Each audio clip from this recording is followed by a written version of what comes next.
अस्सलाम वालेकुम दोस्तों, क्या हाल चाल है। दोस्तों बात करेंगे ओमान में कैदियों के बारे में। डिफरेंट कंट्रीज के यानी नेशनलिटीज के लोग जो हैं वो डिफरेंट क्राइम्स की वजह से जो है वो उनको कैद कर लिया जाता है। उनके खिलाफ भारी जुर्माना उनको पे करना पड़ता है अगर उनको रिहाई पहले चाहिए हो। बहुत सारों को उम्र कैद की सजा भी होती है। तो बहुत सारे को छोटे मोटे जो कह लें कि क्राइम्स करते हैं उनको जुर्माना देने के बाद जो है वो छोड़ा जाता है। तो जो लोग जुर्माना नहीं दे पाते टाइम पर, उनको जब तक वो जुर्माना पे नहीं करेंगे वो कैद में ही रहेंगे। लेकिन अल्हम्दुलिल्लाह एक तो ईद के ऊपर जो है त्यौहार हैं इस्लामिक कंट्रीज में बड़ी अच्छी रवायत है। ईद के ऊपर जो है कंट्री का जो प्राइम मिनिस्टर या सदर है वो अजाजी तौर पर जो है उनको ईद की खुशी में जो है उनको माफ कर देते हैं। उनकी सजाएं कैदियों की माफ कर देती हैं, बहुत सारों की कम कर दी जाती हैं और बहुत सारों को जेल से रिलीज कर दिया जाता है। तो ओमान में जो है एक तो ईद के दिनों में सुल्तान हातिम बिन तारक उन्होंने बहुत सारे कैदियों को माफ किया।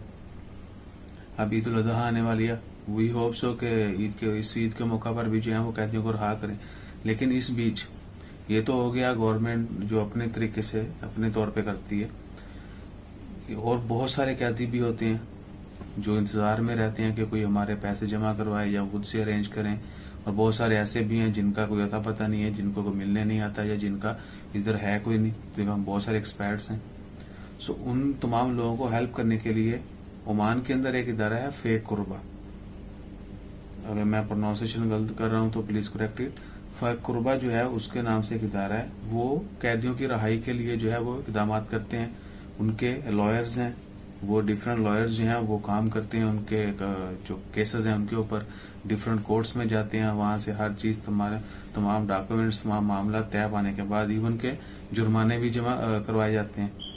लोग डोनेट करते हैं और बहुत सारे मुखैर हजरात जो हैं वो अपना नाम जाहिर किए बगैर लोगों की रहाई के लिए जुर्माने जमा करवाते हैं उनके, और उनको जेल से रहाई मिलती। तो रिसेंटली जो है आज 15 जुलाई 2020 बुध का दिन है, रिसेंटली जो है 797 लोग जो हैं उनको जेल से रहाई दी गई, जो कि देगर डिफरेंट क्राइम्स की वजह से उनको जेल की सजा हुई थी। 797 मजीद लोग जो हैं उनको जेल से रहा कर दिया गया। अब ऊपर से एक और चैलेंज है, उनको रिपैट्रिएशन के लिए यानी उनको ममालिक में वापस भेजने के लिए भी मसाइल हैं। इंशाल्लाह वो भी जल्द हल हो जाएंगे और तमाम लोग अपने होम कंट्रीज को वापस चले जाएंगे। इन 797 में से जो है वो 84 वुमेन भी हैं, यानी 84 जो हैं औरतें भी हैं। इसके अलावा कम ज्यादा उम्र के लोग हैं डिफरेंट नेशनलिटी के, वो शामिल है। बात लंबी हो रही है, क्लोज करता हूं कि एक तो हमें कोई ऐसा इकदाम नहीं करना चाहिए जिसकी वजह से हम मुश्किल में हों और हमारे पीछे दूसरे लोग मुश्किल हों और आपको जो है कोई परेशानी हाल ना हो। यानी आप तो क्राइम किया, पकड़ा, डाले, चले गए, पीछे किसको क्या पता, कौन जाने कहां पर कौन है। इन तमाम परेशानियों से बचने के लिए भाई थोड़ा टफ टाइम हो। किस लिए क्राइम करते हैं मोस्टली लोग? पैसे के लिए। पैसा किस लिए? या तो ख्वाहिशें पूरी करने के लिए या जरूरतें पूरी करने के लिए। तो कभी भी ख्वाहिश के पीछे मत भागिए। सब्र से काम लें, अल्लाह ताला सब्र करने वालों का साथ देते हैं इंशाल्लाह। तो आपसे यही रिक्वेस्ट है, कभी भी खुद को मुश्किल में डालें, ना ही किसी दूसरे को मुश्किल में डालें।